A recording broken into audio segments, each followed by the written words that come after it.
The Wyoming Department of Corrections says it does provide some medical support for transgender inmates. Bad winter storms have exacted a heavy toll on livestock this year, and Taco Bell takes full advantage of the Taco Tuesday term now that Cheyenne-based Taco John's has given up the trademark. Bringing you these stories and more from Wyoming's largest news organization, I'm Wendy Corr for Cowboy State Daily. The Wyoming prison system has 10 transgender inmates, all of whom are biological males who identify as females. And Cowboy State Daily's Claire McFarland reports that the Wyoming Department of Corrections has not paid for any gender reassignment surgeries for its transgender inmates, but does provide hormones in some cases.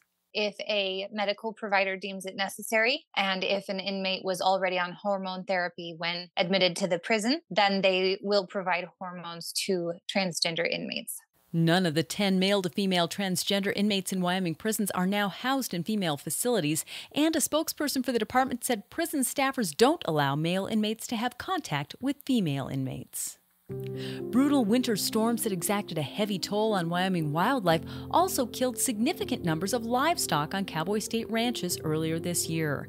Cowboy State Daily's John Thompson reports that applications for disaster-related losses continue to come in, and Farm Service Agency officials say they're still tabulating the data for what they say could have been one of the worst winters for livestock losses in Wyoming history. And there was a lot of those cattle and sheep that got through the season, the terrible winter, without dying, but they had frozen appendages and they had reproductive issues and things that are still coming to light. It could be clear to the end of the year until they really know the whole story. Producers from 22 of Wyoming's 23 counties have filed applications for disaster relief.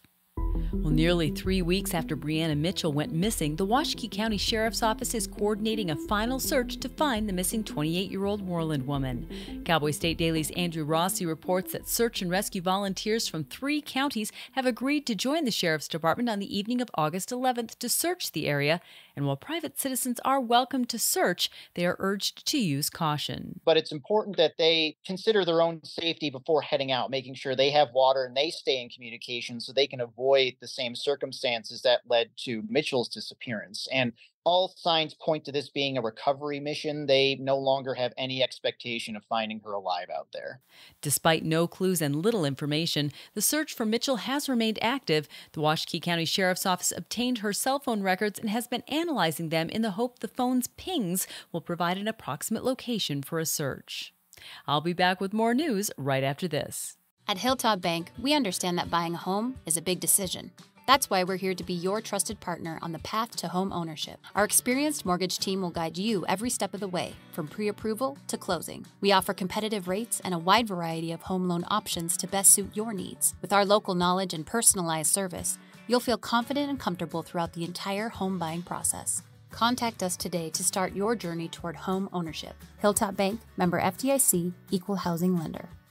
Well, after muscling much smaller rival Taco John's out of its trademark for Taco Tuesday, Taco Bell wasted little time in announcing its own Taco Tuesday promotion. Cowboy State Daily's Renee Jean reports that Taco Bell is launching its own media campaign centered on the slogan that used to be the trademark of its Cheyenne-based rivals. They have successfully packaged this as, quote, liberating Taco Tuesday for everyone. So the whole liberation campaign, it's catchy, it's cute. But the reality here is the much bigger guy used his heft to muscle out the much smaller guy. Taco Bell's Taco Tuesday promotion comes on the heels of a decision by Wyoming-based Taco John's to abandon its long-standing 1989 trademark on the popular phrase because it was too expensive to defend.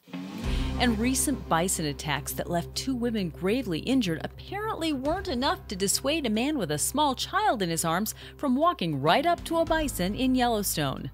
Somebody nearby caught a video of the foolhardy act, which took place at Old Faithful. Cowboy State Daily's Mark Hines said on his own the man walking up to a bison, which was backed up next to a building, was reckless. And it was this much worse because he had a small child with him, and that small child, of course, could have gotten hurt terribly by that bison. To make matters worse, August is the height of the rut, or mating season for bison. That can make the huge animals even more aggressive and less tolerant than usual of stupid human tricks. And that's today's news. You can read about all of these stories and more on CowboyStateDaily.com, Wyoming's largest and most read news source. I'm Wendy Corr for Cowboy State Daily.